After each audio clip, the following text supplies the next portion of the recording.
Hello, welcome to Shite Talk, an Irish history podcast. It's part 2 of the Roger Casement episode. Last week, we covered Casement's time in Congo and South America, and now it's the Irish part of the story.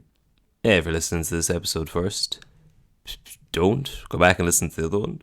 But I wanted to give a special shout out to Lynn and Ellen, fans of the show, who came into the Halfpenny Comedy Club the other day and kept me drinking there when I should have been in bed.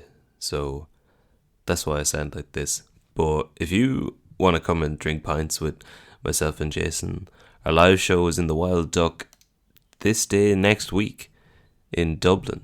I think there's maybe like 10 tickets left for it. So go buy some of them. The link for that will be in the description of this episode, as well as all the other socials and reviews and stuff. I don't think we've asked for a review in ages. Go leave us a review, maybe. That'd be nice. I'm pretty sure our last review is someone, rightly enough, giving out about the audio quality. But we've gotten better. We've used AI software to make it sound less shit. And we're working on it. We're going through the back catalogue slowly. But yeah. Maybe give us a review. And enjoy this episode, part 2 of the Roger Casement story. Gather around now, you're in for a story. Old tales of lore, all in search of a glory. The history and mystery of lads, lasses and all. Discoveries and voyages, the rise and the fall. Follow me now as we go back in time. We trace the steps of Irish lineage to find. Joseph from Carlisle and Gavin the dog guide you through the ways of Shine. Do you remember what happened last week in last week's episode? Yeah, it was yesterday. It was yesterday. Yep. So our boy, Casement, Mr. Livingston, I presume. Yeah. I remember a lot of that talk, and then there was him being great towards the people of Congo, screwing over Leopold, which was rightly done because he's a bad man. And then he went to Brazil. And have you looked up whether I'm allowed to say the P word again? Oh, I forgot about that. No, so I don't know. Okay, Puta moya. Pygmy. Yeah. Just Google. Can we say pygmy 2023? You say Pygmalion. Pygmies, people are ethnic groups whose average height is unusually short. All right. Irish men. Irish. Yeah, all right. So, yeah, that's pretty much it. He helped get Leopold expelled from the Congo, highlighted similar rubber trade atrocities in Brazil and Peru, got himself... They were making lads wear them. They were, yeah. It's an atrocity. It's a crime against man. Not in Brazil. They're good Catholic countries. They wouldn't have any of that sort of crack down there. Depends which crack. That's true. So he's got a knighthood. He's Sir Roger Casement now. And we also found out he's a big, dirty, stinking Republican. Exactly. Which he's aware the nationalists back home, they don't care about that. They won't like that, in fact. So he's gotten more involved in the nationalist movement in his later years. They won't like that. They would like that. That he's a knight. No, he's a Republican. No. But not that he's a Sir. But so the nationalists back home, they don't like that sort of stuff. They don't really trust him anyway because he's a big Protestant with a capital rolling R. And he works for the British consulate. He's already like a spy / ambassador. And now he's a knight, which does not much good. But he's been trying to get more involved with the Irish nationalist movement. He's back on leave in 1904, 1905. He joins up the Gaelic Revival League. They're trying to get everyone on Duolingo, get Irish back going. What if we played hurling? That was their whole thing. Played hurling in Irish? Yeah, Os Gaeilge. They were all about it. I did have to play a couple of Gael schools when I was younger. Oh yeah? For schools, GA. Couldn't And when they do start talking Irish, you're like, it's like a different sport. They understand the hurl. So he worked with the Irish Parliamentary Party on his Congo proposal to try and get them on side for the whole Congo thing. But he thought they were soft. He didn't agree with them on home rule. He thought they weren't going far enough. He preferred a young man called Arthur Griffith and his party, Sinn Féin, which he also joined in 1905. So he's like free Ireland. This is all while he's before he does the Peru-Brazil trip. and it's while he's fighting for the Congo. Because this is when you said, oh wait, I thought when he went to Congo he didn't have Yes, this the is books. It's after he came back. So the Casement report's like 1904, and while he's back, he joins up with Ireland, the nationalist movement at that point. This is before he's become a knight. But yes, they don't really trust him then, and as he goes on and gets more involved with British politics and diplomacy, they don't really trust him. Which is fair. It is fair. But also, if you're going to have a sleeper agent, you'd want them in there. Yeah. Would you? Well, maybe. Well, you would. If you wanted like a double agent, you'd want them to be rising through the ranks of the Yeah, British that's true. But he's not ascendancy. really a double agent. He's just a guy who's very much appears to be working for the Brit. No, he is. He's working for the British. Then he comes over and he says, "Tally ho! What? Wouldn't be a very good double agent if everyone knew he was... Yeah, but is he? There's he's our just a boy regular right agent. there, infiltrating the British hierarchy. Yeah, but they need to trust him, and part of that trust, he retires from the British consul service in the summer of 1913. Pension? No, probably not. Although, no, he's not old enough. Back then though. But he focuses his attention back in Ulster for a while, so they do like that. Mm-hmm. He joins up with an organisation of like-minded people who are protesting against Edward Carson and the Ulster anti-Home Rule movement. So even though he's anti-Home Rule, these guys are anti-Home Rule in the wrong way. Yeah. Even though he's a Protestant against Home Rule, these guys are other Protestants against Home Rule, but they're bad. That's how politics usually goes. So he's up there in Ulster. They hold a protest meeting in Ballymoney called the Protestant Protest Against the Lawless Policy of Carsonism. Could be a snappier title. Could be snappier. It's mostly Protestants. That's worse than Carsonia. Carsonia is not a bad name, but here's another good name, Owen McNeill. So Casement helps him found the Irish Volunteers in 1913. He becomes a Gaelic League member of the Provisional Committee of the Irish Volunteers when they start in Rotunda. So they are, we've covered this in a few different episodes before, but the Irish Volunteers pop up in response to the Ulster Volunteer Force, the UVF, who are arming themselves in case Home Rule comes in. So Home Rule's coming down the line in 1914. The UVF want guns. The IV think that they should have guns as well. Mm-hmm. The UVF wants guns. They get them through the Larn gun running in 1914. So they get a lot of weapons in. The British Army says, don't be at that. That's really close to another big historic Irish one. It's all happening at the same time. The 1913 lockout. The- Where Guinness crossed the picket line. The British armies, or the British government says, we don't want any forming of militias up in Ulster, and they get the army ready to go stop the UVF, the army in the Curragh. The army says, no, not doing it, mate. They're all our friends. They're our uncles up there. Those drunk orange hoarder George Cross tattooed beer belly bulldogs are our boys. So it's known as the Curragh Mutiny. There's no formal mutiny, but they're basically like, if you make us do it, we'll all resign. So nothing happens. Mm-hmm. The Irish Volunteers, they see that you can import a shit ton of weapons into a nation and nothing's really going to happen to you. So, So where would you go? The home of guns, America. There. So Casement goes off to America to try and source guns for the revolution from Clan na Gael and John Devoy. And then in July 1914, Erskine Childers and the Asgard, they bring over weapons from Germany. Casement helps organise that on the German side, which puts him on the top list of everyone's good Fenians, including like John Devoy's. Now that he's organised guns to come in, everyone's like... You made it sound like a BuzzFeed article. It is, yeah. Everyone's top 10 handsome Fenians. And now that's what I call Fenians. Yeah. Before this, he's a Protestant and he's handsome, but has he really got the chutzpah to go through with it? But now he's getting guns from the Krauts and bringing them over here. Mm-hmm. That's pretty good. So now he can be trusted with getting more guns from other people. So Britain declares war on Germany in 1914. On the 14th of August 1914, it's World War One, the war to end all wars. Casement and Devoy arrange a meeting. They arranged a meeting in New York with the German diplomat Count Johann Heinrich von Bernstorff and a delegation of Clan na Gael men. So the clan, not that clan, they propose a mutually beneficial plan. If Germany sells guns to the Irish rebels and maybe gives them a couple of people who know how to use guns, then the rebels would revolt against Britain and divert the troops' attention. They distract the eye of Sauron. Yeah. It's a pretty good deal. Bernstorff seems keen.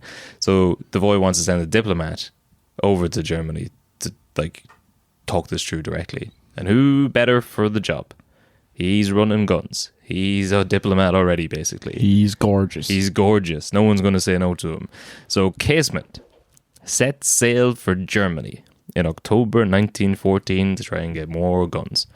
He's back to consulate work, but this time he's doing it for the boys. He sees himself as an Irish ambassador. And by November, he negotiated a declaration with Germany which said, the imperial government formally declares that under no circumstances would Germany invade Ireland with a view to its conquest or the overthrow of any native institutions in that country. Should the fortune of this great war, that was not of Germany's seeking, ever bring in its course German troops to beat the shores of Ireland, they would land there not as an army of invaders to pillage and destroy, but as the forces of a government that is inspired by goodwill towards a country and people for whom Germany desires only national prosperity and national freedom. So that's good. First of all, you can really trust a German document that says they won't invade your country. Why did you do it in an English accent? That's what Germans sound like. That's what, okay. You wouldn't know because you think they sound like... Sving los vitjariat. Basically, they're like, we'd never invade, never think of it. But if we do invade, which we will, it would only be out of respect for you. So that's pretty good. They're happy with that. So Casement's over in Berlin now. Well, he's over in Germany somewhere. And he spends most of the war trying to recruit some of the Irish brigade. So there's about 2,000 prisoners of war over there, Irish prisoners of war, taken in the early months of the war. And he is trying to convince them to join an elite squad to go back to Ireland and fight against the British. But he doesn't have much luck. It's very hot. He's a diplomat. I don't know, because people always talk about how charming he is and how like well-spoken he is or whatever. But when it comes to this stuff, he doesn't seem to get on very well. He's just like, he's described as walking around in white linen suits into these like hot, fly-infested prisoner of war camps, and he's standing there with his big handsome face, and he's like, why don't you just come back to Ireland and fight? And they're like, fuck off. Fuck off, you punts. Well, are we going to get back to, at some point in this episode, the rest of Joseph Conrad? No. Like the other quotes he had about him? Oh, I bet, yeah, later on he kind of turns against him. Yeah, when he was like, this guy is just all words and emotion. Yeah. And no, like he's not a man to get things done. Well, we will get to that at the end. Yeah, because initially Conrad's a good friend of his, but then later on we'll see he changes his tune a bit. But yeah, in this case, he's not getting his ideas across to the working men, the soldiers on the ground. They don't want to hear it. He manages to get about 52 people out of the 2,000 to go. And again, what he's selling them is, what if you just came back and fought against Britain? That's over 2%.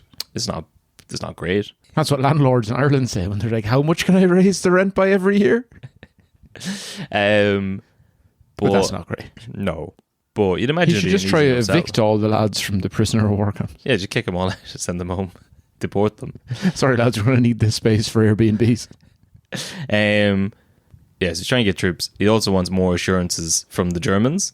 They promised Casement officers for the cause, men who actually knew what they were doing, military men. Also more guns, and not ones from the previous century, ones from this one. Oh, those guns could be from 15 years ago. Yeah? That's perfectly fine. No. Well, they were from like the 1880s, the old Mausers. That's still not, I suppose gun technology was coming on a lot at the time. Yeah. It's like getting like a smartphone 10 years ago. Yeah, exactly. Yeah. The war really ramped up gun production. And also, he wants a submarine. I don't know why. People, soldiers at the time were like, I'm using this gun too much. I need to put it down. What's my gun time this week? That's ridiculous. Remember when there used to be manual guns? I was barely on it. It was much simpler. You really, the personal touch when you shot a man, when you had to reload the pistol. You could be able to have, the gun would fold out in two that have buttons. You'd be able to fire it anywhere. Now these new guns I fire, I can barely hear anything. Yeah, but they want they want a submarine just because they're cool, I guess. Guns are a lot like phones. You remember, you see pictures of your grandfather pushing a pellet down a tube. Like, that looks healthy. That looks more in touch with nature. That's what I should do. I should throw out my AK-47. You've been at war. You've been drinking the night before. You wake up the next morning. You go, oh no, let me check my gun. What have I done? I tried to take a dick pic. Oh, fuck. So he's over in Germany anyway, and he's feeling more and more isolated. He's not getting his submarine. He's starting to think that Germans aren't going to give him a submarine at all. And he's, the British, Britannia rules the waves. Oh, Britannia rules the waves. That's the one. So not much communication getting to old Germany in like 1914, 1915. So he's not really sure what's going on back in Ireland. And he's just sort of, I don't know. It's hard. On a side note, Yeah. James McLean, Yes. one of Ireland's main Republicans, hates the English. Mm-hmm. Last two teams. What? Stoke City. Yeah. That's their main song. Oh, yeah. And Britannia is on their crest. Yeah. And the next one, West Bromwich Albion. Okay. Another giant nod to the English. It's very tough for him. It is. It's a rough... Like the only teams that want him, it's almost out of spite. Yeah. Like an in-joke. But fair play to you. Autistic now too. Yeah. I saw that. He came out full of autism. But he's not getting much messages in from Ireland or America. He's feeling alone out there. And he's not vibing with the Germans, I think. I don't know. It's hard to know because a lot of that could just be like, I never really liked them at all in retrospect. That he actually never got on with them. They're grand on their own, but once you put them in a group, The whole thing gets a bit weird. But at some point he basically decides to renounce his British knighthood. So he writes, in 1915, he writes to the British Foreign Secretary to get rid of his titles. I now beg to return the insignia of the most distinguished order of St. Michael and St. George, the coronation medal of His Majesty King George V, and any other medal, honour or distinction conferred upon me by His Majesty's government of which it is possible for me to divest myself. Just like, take it all. I don't want it. Get rid of it. But much like excommunication, I think it's more difficult than you would think. Guys, so it doesn't take. I think he sends a letter. Also, I guess they probably wouldn't trust a letter coming from Germany. this is like trying to unsubscribe from Spotify. Yeah, it's not. They don't make it easy. Are you sure you want to leave the Queen? But also, it probably seems like a What about if we give you a 50% knighthood?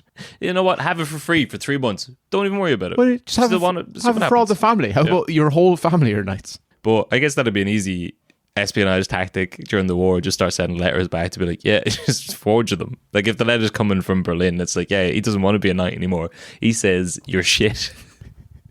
Yeah, one of your great heroes, that guy that you love, yeah, he says he doesn't want the knighthood anymore. He says take the medals back.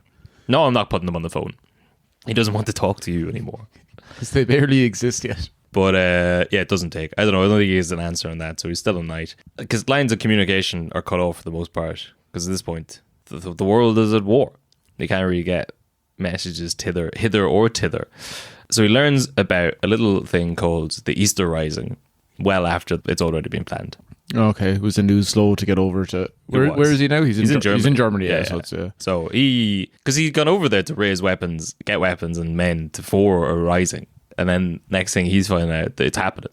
It's all and he hasn't got fucking guns or men. In April of 1916, the German offer was basically 20,000 Monson Nagant rifles from 1891, 10 machine guns, and ammunition for them free of charge. But no officers and no boat. So 20,000 guns from the 1890s, 10 machine guns, and that was it. That's but not great. It's better There's than no boat. not better than nothing.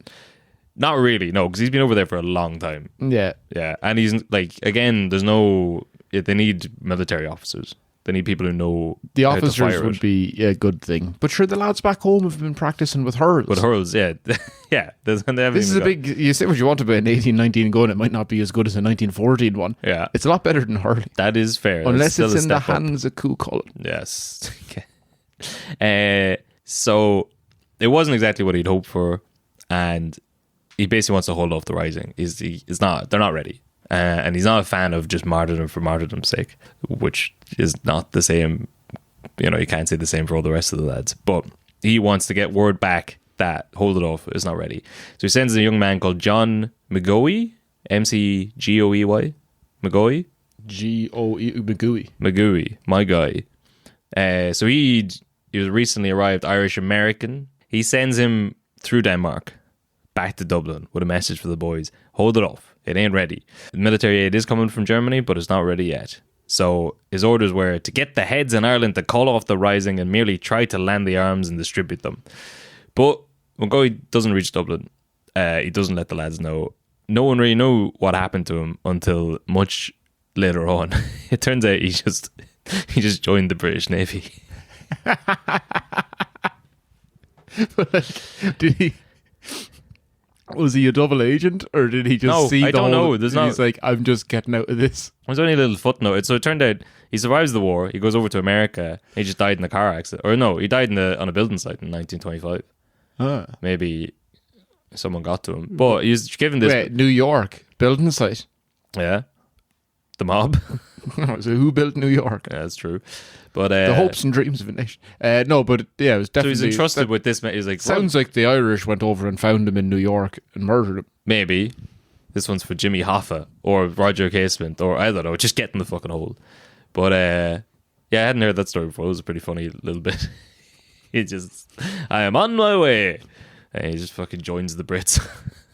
2 ships passing in the night. I'm going to jump on this one. It's the British one. It's safe.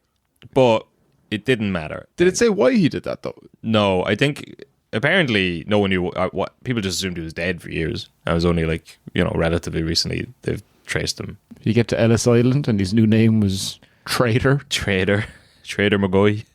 But it didn't matter anyway. The weapons, as they were, went over to Ireland and got captured by the British. They were supposed to land in Kerry, and they got so they were on the boat, the Odd Nose. There's a German boat a German boat called the Libauer, which was disguised as a Norwegian boat called the Odd Norge. God, did they just put a sticker over the name? I don't know, because I don't know what the point of that was. They painted, maybe. Maybe. Don't mind us, we're just Norway. But like Mr. McCarthy or whatever, your man down in who set up Boca Juniors, that they were like boats were coloured by the country they were coming from. That's true, and I get but that seems like pretty weak espionage during the war. So they should pretend to be Norwegian, just paint the boat blue, I'm guessing, and then head off to sea. But the British Navy sees through it anyway. They get the guns off the coast of Kerry. Casement gets intercepted. He's coming back. He got his submarine. He's coming back in a submarine. They get him as he's landing. At this point, they think he has malaria, so he's pretty fucked. They arrest him and bring him to Brixton Prison in England. I read because he was on suicide watch, and they wanted to put him in the Tower of London, but there was no one trained in suicide watching there. Okay. Because I guess they were like, oh, fuck it. What? Saves us a job. What? I guess. Okay. Because they wanted to keep him alive for the trial, and I guess if they're sending people to the Tower of London, like, why would we stop them? But it's like just take their shoelaces and put them in a cell. Well, we know that now from films, and Epstein still got away with it. So back in 1915, who knows? But with the submarine, how long had they been going at the time? Because it was an Irishman who invented it. That's true. Yeah, he would. Yeah. Did he make it just for this purpose? And if we say don't check it at all, no, he made it for the Fenians. I think he made it in like the 1860s or 70s. At this stage, it's just the German U-boat. But that's the end of Casement under arrest. 1916, Easter Rising doesn't go well, or it does. I don't ruin it's not great for everyone. But anyway, it ends after a few days. All the leaders are executed. I've made this joke before, but it is funny that they were just like, it's draw it out. Like, it takes like 6 months basically for them all to be executed. Conley strapped onto a chair, shot him in the head. It's not good. People don't like that. But the big one, De Valera gets off because he's an American. But the big one is Casement then after that. How do you execute a knight?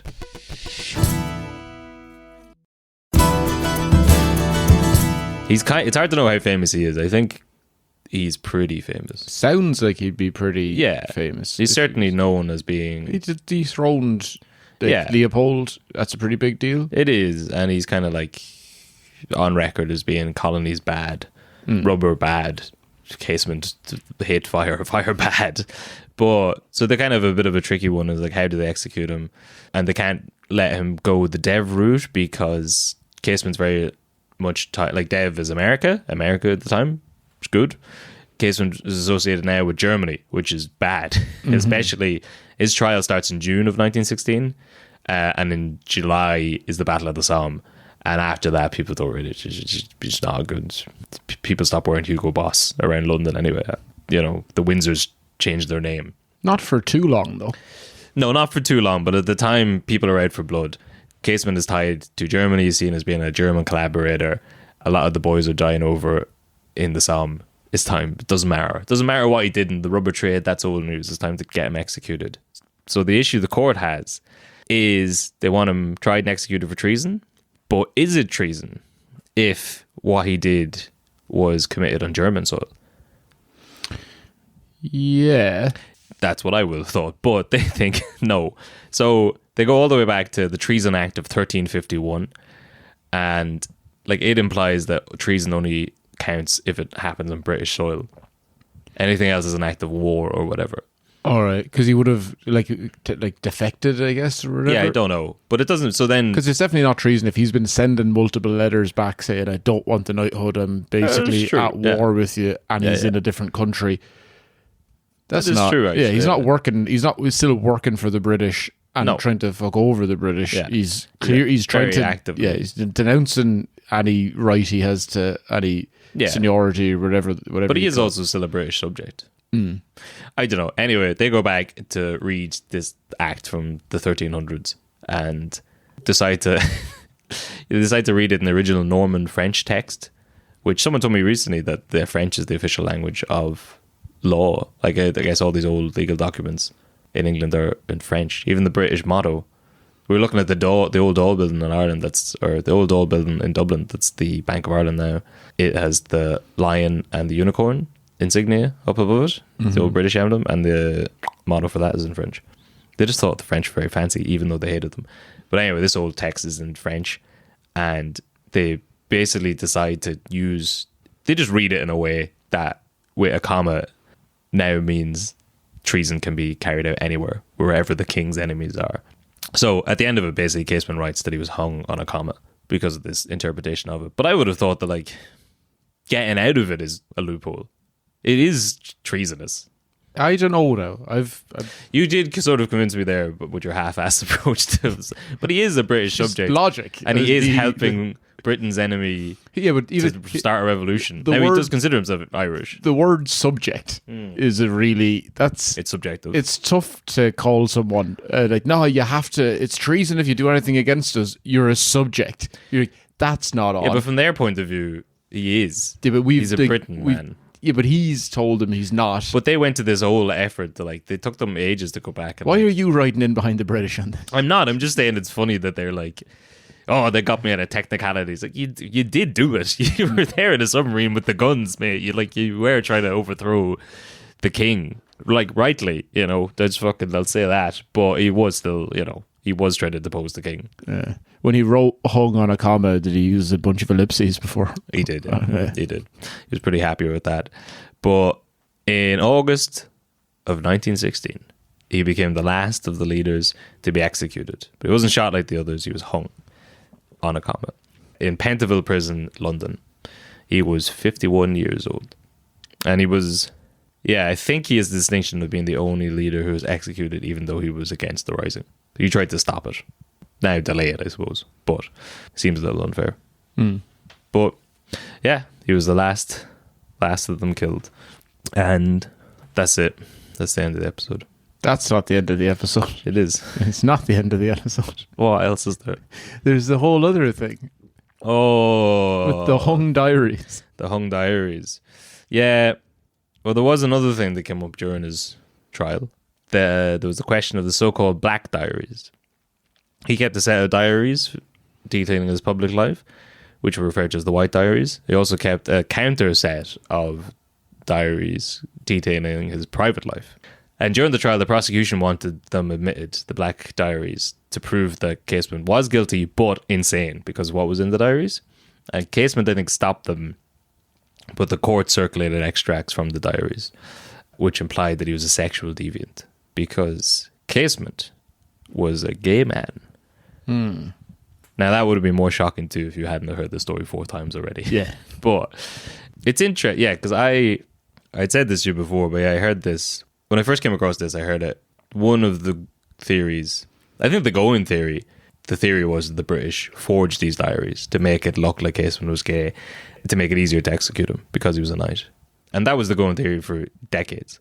Like, Bertie Ahern in 1999 ordered for the diaries to be examined. So it's at least as late as that. You can find articles from as late as like 2015, 2016. You can find lots of comments still to this day. There's still plenty of people who thought they were forgeries. And that's what I had heard when I was younger. And I was I'd heard that they'd forged these diaries. Like, how could the British be so dastardly, so cowardly to do this to a man? And it's very stupid of me to have. But then it seems to be the going. Give yourself a little bit of like everyone. Like, that's our government were saying it. Like, because the rebel leaders at the time, everyone was. We'll talk about that in a second. Yeah, but it was never looked into, or it was. Basically, they couldn't wrap their heads around it. But they'd read the first page and they go, genuinely, yes. But he was gay. So, well, basically, yeah, it's still debated. But the most compelling argument I heard against it was I've listened to a couple of gay-led podcasts talking about him. There's one called Bad Gays in particular. And basically, they posited that the diaries were so gay that no one could have forged them in that period convincingly, because they wouldn't know how. So structurally they match up. So there's two sets of diaries running concurrently, and the times and whatever and the dates match up. But, historians would still be like, well, it's easy to forge dates. Anyone could have done it. But the most compelling argument... You would have had the diary to forge the hand. You could do that. Yeah, the writing. But the most compelling argument is that if you were trying to forge a gay diary back in 1916, it would have been like... And then he kissed the man upon his cheek, ruddy as it was, as is the style in such deviancy. There's no way. So basically these are his diaries for years, because he kept extensive diaries about everyone he interacted with. And they were, and a new term I heard in research of this, he was a size queen.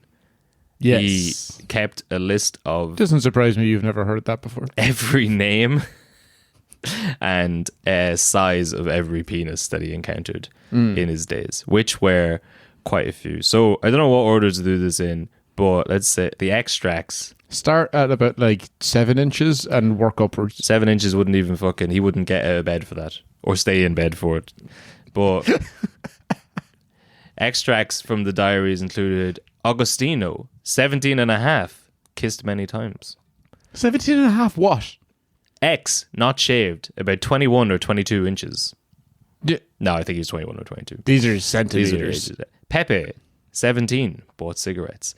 Gabriel Ramos, X, deep to the hilt, very deep trusts. Sao Paulo, breeded and quick, enormous pushed, love mightily. So there's a lot of talk about getting pushed up to the hilt. Fair play to him. Yeah. That's class. This is like a Paulie Walnuts moment as well, because apparently some of his... what would you call it? I don't know. Some people were like, wow, just what happens in Congo stays in Congo. But then as the diaries progress, he moves from a top to a bottom. And then they were like, well, okay. I'm out. But he loved big dicks and he could not lie. So he starts as a top. Yeah. And then, okay, that makes, But you get self-conscious, I imagine. But it's insane. As an Irishman. But it's insane that he's keeping these diaries, because he's homosexuality at the time. He would have been well aware of Oscar Wilde's case in 1895. Would have been very public. He would have been following that when he was in Congo, and that didn't end well for Wilde. There was another case of a high-ranking British general called Hector MacDonald, who was found to be gay in 1903, and he committed suicide. So that again would have been happening. Whoa. Yeah, he was going to... He knew the Clintons. Yeah. He went to a prison cell and just... so he was well aware of what would happen. But also, he's not just some guy. He's a guy who's actively... He's keeping these diaries the whole time while he's fighting against Leopold. While he's fighting... there's a lot of people... We talked in the first episode about why it's mad that no one just had him killed. He's also carrying around enough evidence that would put him away, discredit him for in any of these cases. It's insane that he does. I don't know. Yeah, I don't know. It makes it all the sweeter. It does. That's... It's fucking... There's something very ballsy of it. Oh, but also, he needed something. Also. Yeah. he needed something for the old wank bank. Just a list of every guy. And it was everywhere. Yeah, Congo, Sao Paulo, Northern Ireland, England, the whole arithmetic of it. But yeah, I have heard people, there is various, he was paying for a lot of it, especially in Congo. But That's good. that's good, I think. Yeah. A lot of them were probably young enough boys. It's probably not so good. You said the youngest number. Yeah, that was just I just made that up. Okay. I don't know. There would have been young men going into prostitution, and then it's like a power dynamic because he's a white man, put money in there in Congo. But at the same time, Yeah. No, it's not. I don't great. think. Yeah, but he's of the time, and he's gay, so he's trying to hide his gayness. So I think. Also, I suppose there is like that thing we've talked about before in other like societies and cultures of it's just more open with male on male sexuality. Maybe. So I don't know if I just haven't really like looked into it enough. I don't want to besmirch the man's name. Yeah. But it's insane that he maybe they were okay with it, and he just had Maybe. a load of money because he was working for the British consulate. maybe. And But it seems crazy that he wasn't. It doesn't seem like he was particularly careful about hiding it. that sounds like not at all. Not at all.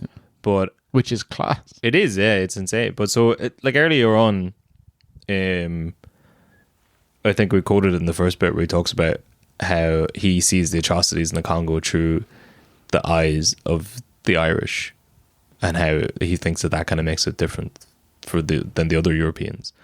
But it's also through the eyes of a gay man. Well, he's like an outcast, kind of. He's a British consulate, but he's also secretly, or not that secretly, gay, and he kind of knows what it is to be an outsider, and he's got compassion for the underdog or the oppressed. Which so would it make probably you does hope lean then in. that he's not oppressing them by. Oh no, if anything, he's oppressing his dick against them. But he seems to be giving them most of the power. But you would hope though that they like have Yeah. because of his Oh yeah, legacy and what he's done, that it wouldn't be a case of like the. And I've listened to a good lot of podcasts about him in particular, and a lot of it is like, because you know how people love to be contrarian, and a lot of it is like, yeah, I really hope that he wasn't as good. I as don't know everyone anyone says who he likes to be contrarian. is. I really Shut your hope mouth. he wasn't as good as everyone says he is. But the more you read into him, he's like, oh, he's like the soundest man going. I mean, maybe he paid a few teenagers for sex, but yeah, I don't know. But anyway. Probably not for us to. No. But so the Black Diaries, as they were called, were debated for decades afterwards. They were kept at Scotland Yard. So they were never officially released because they weren't admitted as part of evidence in the court, but they were like secretly distributed to the court. So it got out, but it wasn't officially released. They were kept in Scotland Yard and then moved to the Home Office. They were shown to Michael Collins and Eamon Duggan during the treaty negotiations. So when they were over selling out our nation, they got to see the books. They were like, just as a little, it was a deadlock and it was a hot, stuffy afternoon. They're like, do you want to go see the fucking Black Diaries? I think they probably requested to see them. Would you trust it though?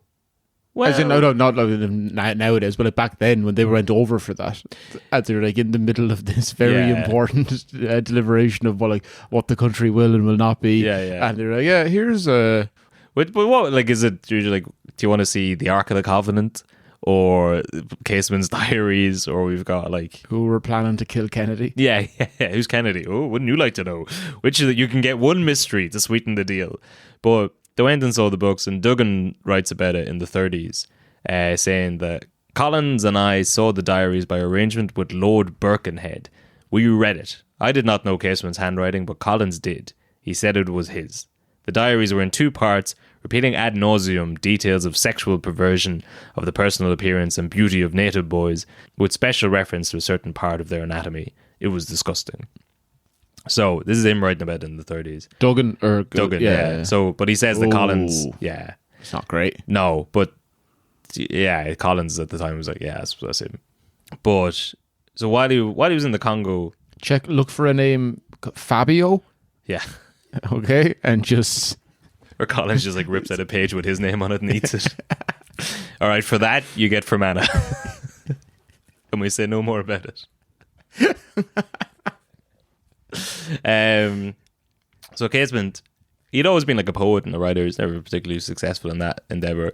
But when he was in the Congo, he'd written a poem, which was unpublished in his life, that had the lines, "I sought by love alone to go, where God had writ an awful no. I only know I cannot die, and leave this love God made, not I." Which people have interpreted to him meaning, I'm not dying a virgin. I'm going, but God made me this way, and I'm fucking around. So is that the theory then, that he never experienced, that was he a virgin until he went to the Congo? Probably, but he was in the Congo by 19. Yeah. But yeah, probably. Well, I don't know. Probably, yeah. I mean, for the times, I don't know if he would have had dalliances with men. He would have had relationship with people in Northern Ireland. So one of the bits of evidence for the diaries being real, there's an internal MI5 memo from 4 days before he was executed, that they tracked down one of the people he referenced in his books, and the memo was only released in 1998. And the idea is like, well, why would they? If he was gay, why wouldn't he have come on to me? Why would they forge an internal memo? It's not really that compelling argument, I suppose. Yeah. But at the time, like, no one saw it until whatever, almost 100 years later. And they're like, well, why would they bother forging that? Because they were just doing their due diligence. But yeah, Angus Mitchell, he reckons they were forged. He said, yeah, no, the diaries do come out of the Home Office. They seem to control them. He says the diaries are forgeries. Of that, I have no doubt. So what if there really was a Miller? Miller's the guy that they tracked down. There are hundreds of others referred to in the diaries who Casement describes and who can be traced as well. It proves nothing. Just because they exist and they might have been gay, it doesn't mean that he was gay. It just means that he knew the name of every gay man from Brazil to fucking Ballymena somehow. Yeah, they might have been gay, but you know, the warp in a logic there is. Yeah. But he appears in quite a few Casement things that I've watched. But I think they're real. They sound like they're real, Yeah. and because you've told me now like a few times, I haven't gone and read them yet. No. But it does then. It begs the question that when there's Casement Park, I guess. Yeah. Which was today. It beat Croke Park. Croke Park's off the list of the stadiums. The UK and Ireland joint bid for Euro 2028. Is it? Croke Park's gone. Casement Park's still in there. Nice. Yeah, Casement Park doesn't exist. It's going to be then. Yeah, hopefully, yeah. The Croke Park say no.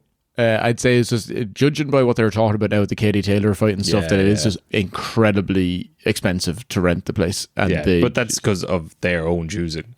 Because they just want it to be for GA. Yeah, but it also could be for the benefit of the rest of the nation. Yeah. That like it's for things that could really help the country and they get behind.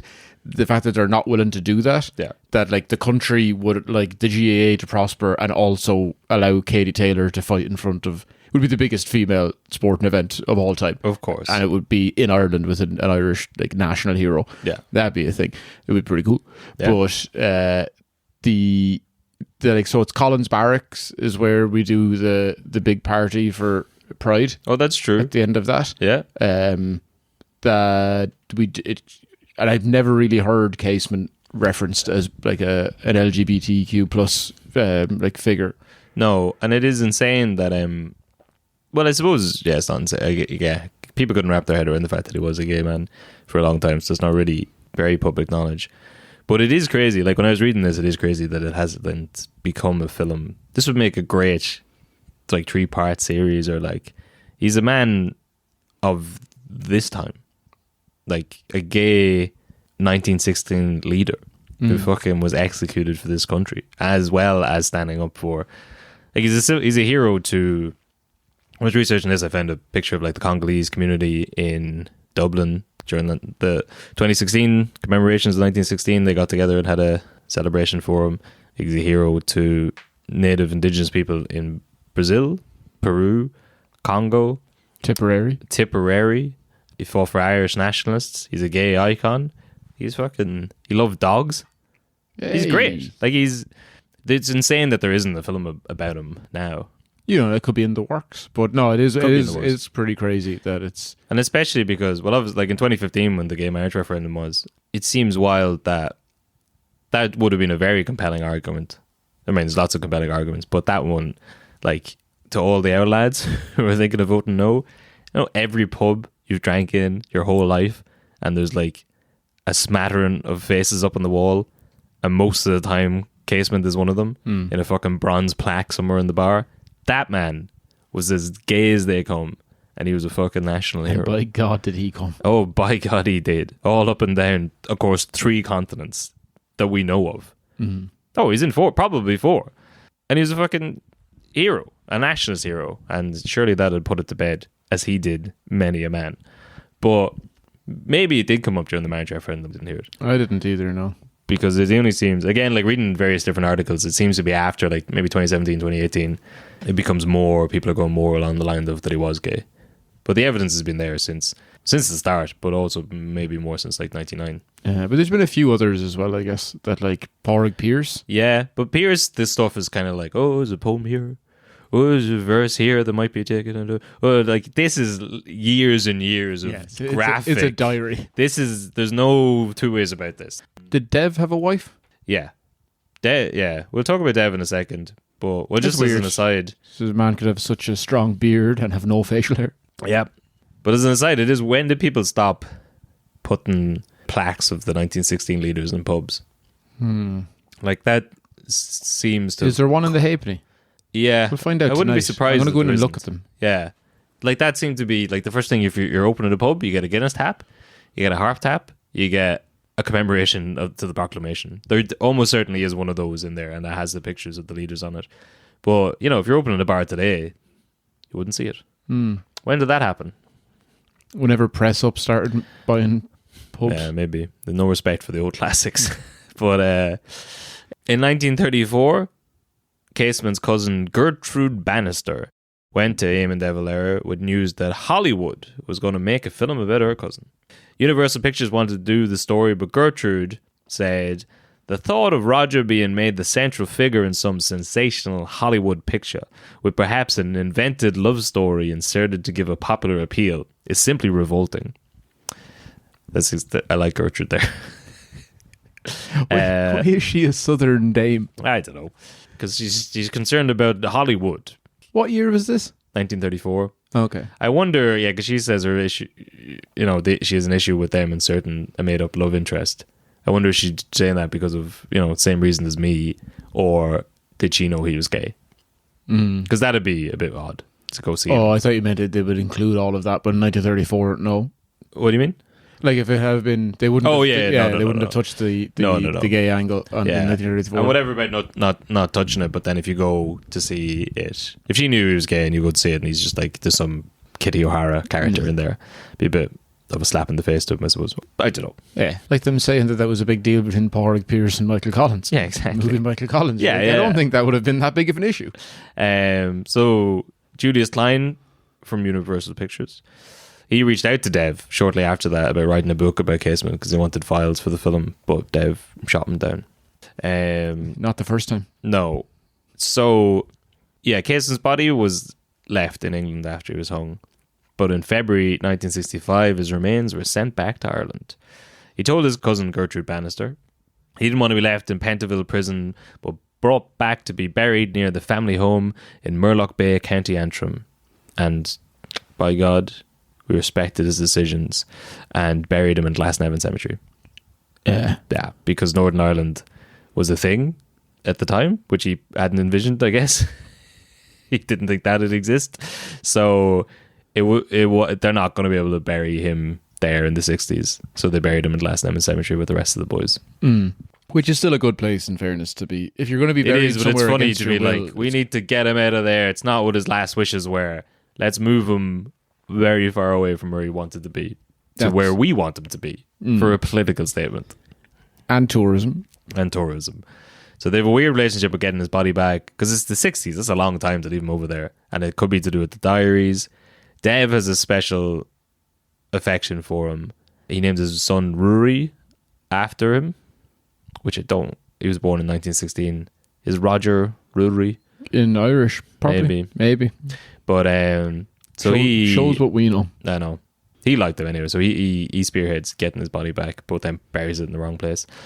But that's pretty much it. If you want to read more about Casement, which you should, The Dream of the Celt is a very good book, apparently, by Mario Vargas Llosa about Casement. I got a lot of this stuff from that Leopold book that's gone. We watched Heart of Darkness by Kenneth Griffith. It's pretty funny. Who also did Hang Up Your Brightest Colours. Brightest Colours, yeah. Kenneth Griffith says that he's going to get his own episode. Yeah, oh, for sure. I'll do that one. Yeah. You said Casement Park in Belfast is named after him. It's also Casement Aerodome, which is not far from here, where the CIA operates out of. And I also just realised today, Ard Esmond in Dundalk is Casement Heights. I never knew that. That's a neighbourhood in Dundalk. But yeah, that's pretty much it. Oh, Bannastrand by the Wolf Tones is a song about him. The last note. Well, he's got a really great speech from when he's in court where he goes hard. And I will record that myself and put that on the Patreon because it's about 4 pages long. But you can hop over there if you want to hear that. And the last note then is at the age of 65, Leopold II started banging a 16-year-old French prostitute by the name of Caroline Lacroix. And he stayed with her. So he stayed with her for 10 years. He died in 1909. And in those 10 years, he gave her a load of money, estates. He gave her like a fancy noble title. She was the Baroness de Vaughan. So when he was buried, Leopold was buried in 1909, he was booed in the funeral procession. But Harschild, whose book I read for this, he reckoned that it was because of the prostitute and not all the terrible things he'd done in the Congo. Apparently he had a bad name he had a lot of mistresses, and apparently that's what they were annoyed at and not all the other stuff that he'd done. But he died anyway, you'd be glad to know. And that's it, I think. Sure, look. Casement. Don't we all? I think we have underage prostitutes. That's true. Some of them just don't have titles. Let ye without sin. Those who live in glass houses shouldn't fuck teenage prostitutes. We can all see you, Leopold. Well, Casement deserves his own film, or at least his own Netflix series. He's the gay James Bond of the Congo. Yes. That's the title. That's what this episode's called? Yes. Okay. Great. Although it does give away everything, so maybe not. But we'll figure that out. Anyway, that's the end of the episode. That's Casement Part 2. Hop over to the Patreon for more Casement bonus stuff, or just because you fucking love us. Yeah. And yeah. There's loads on there. There's loads on there. Yeah, and buy tickets to the Wild Duck gig. Oh yeah, that's probably next week at this stage. Yeah. Yeah. Yeah. There'll be a link to that in the description of this episode and all the other stuff. But good luck. Shafter.